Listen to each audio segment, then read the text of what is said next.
Ah, vamos lá. Sistema é uma arte marcial russa que começou a ser usada mais ou menos no século X, ou seja, tem aí mais ou menos uns 1000 anos de aplicação. É uma arte marcial extremamente eficiente e eficaz, que já foi usada em diversas guerras, já foi usada pela inteligência russa hoje em dia, Spetsnaz, já foi usada pela KGB. A aplicação dela já foi testada em diversas situações diferentes. Então, hoje em dia, com certeza, a gente pode dizer que, se não for a mais eficiente e eficaz do mundo, com certeza é uma das mais eficientes e eficazes do mundo. E assim, se a gente para prestar atenção nas fronteiras da Rússia, tem fronteiras que são em lugares extremamente frios e tem lugares que são, por exemplo, desertos.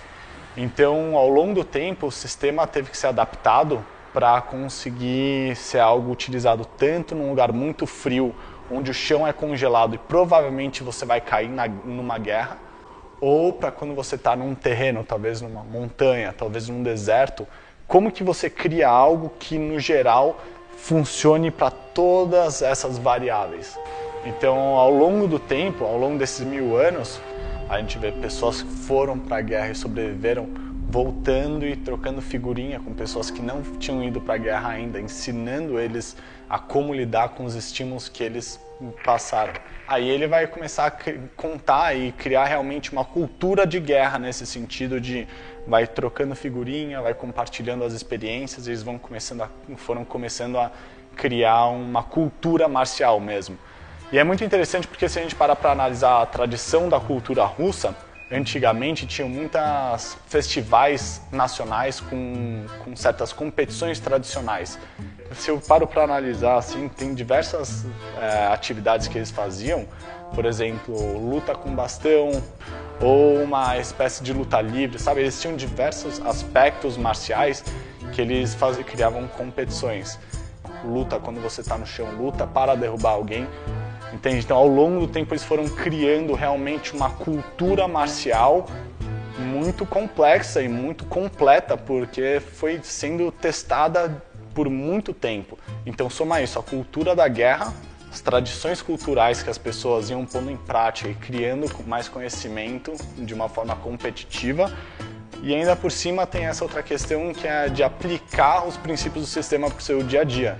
Isso, ao longo do tempo, foi criando algo que foi o sistema. E hoje em dia a gente vê realmente a eficiência e a eficácia do sistema, não é à toa. O sistema tem 4 pilares. O primeiro é respiração, o segundo é postura, terceiro, movimentação e quarto é relaxamento. A gente trabalha com princípios, não com técnicas fixas. Então, quando eu começo a ter o objetivo de ensinar as pessoas a respirarem, a terem postura, a se movimentarem de uma forma correta e a relaxarem, são princípios universais que todo mundo pode trabalhar.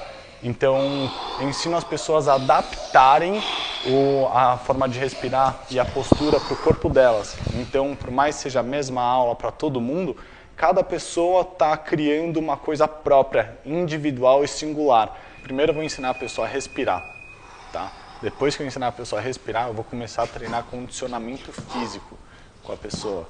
E aí depois eu vou gradualmente ensinando a pessoa a não se machucar. Se a pessoa cair no chão com estímulos leves, te mostrar como o impacto de queda tem a ver com o impacto na horizontal de um soco, sabe? E aí a pessoa, de pouco a pouco, vai começando a entender como dissipar o impacto no corpo. Beleza?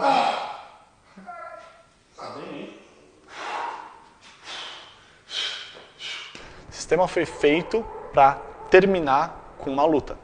Se a gente for engajar, a gente chega, e o sistema foi feito para acabar com a luta em questão de segundos. É para ser uma coisa muito rápida. E o estilo de combate, você está falando, tá, as pessoas guerreiam dessa forma. Só que, por que eles chegaram tem toda uma história por trás, como que eles chegaram nisso? Sabe, por que eles são tão eficientes, eram tão temidos ao longo do tempo? Por que os espiões russos, sabe, todo mundo, quando você começa a ver historicamente falando, tinha um medo deles. Então eu digo que o sistema não é um ponto fixo que você vai chegar e parar, sabe? A gente não tem faixa, a gente não vai chegar numa faixa preta e falar, eu cheguei na faixa preta, eu consegui. A gente nunca tem esse ponto final. O sistema é um caminho.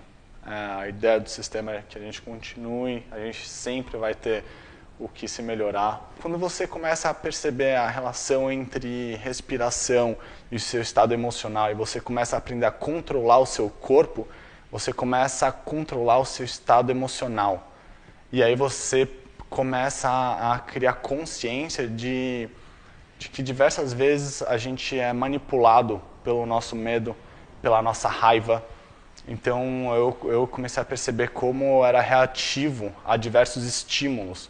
Eu sinto que, para mim, na minha interpretação, o sistema foi algo que me ajudou a me desconectar dessa prisão entre um estímulo precisa me deixar com raiva, ou um estímulo precisa me deixar com medo. E aí, através do sistema, eu comecei a perceber essa liberdade. Eu tenho o mesmo estímulo que antes me deixaria com muita raiva ou com muito medo, só que dessa vez, em vez de só reagir, eu vou parar por um segundo e respirar. Vou parar. O que está acontecendo dentro do meu corpo? Teve esse estímulo, mas, por exemplo, o meu batimento cardíaco acelerou com esse estímulo. Então, antes de fazer qualquer coisa, eu vou desacelerar o meu batimento cardíaco. Vou controlar a minha respiração. Eu vou ter certeza que eu estou calmo antes de agir. Só de começar a aplicar essas coisas na minha vida, no meu cotidiano, para diversas situações, eu vejo que a minha perspectiva da realidade mudou. Então, para mim, da minha interpretação do sistema, eu vejo que o sistema tem muito essa questão de criar liberdade em relação ao estímulo para a nossa resposta. A gente começa a aprender a ser livre de verdade. E essa é a minha interpretação do que é sistema.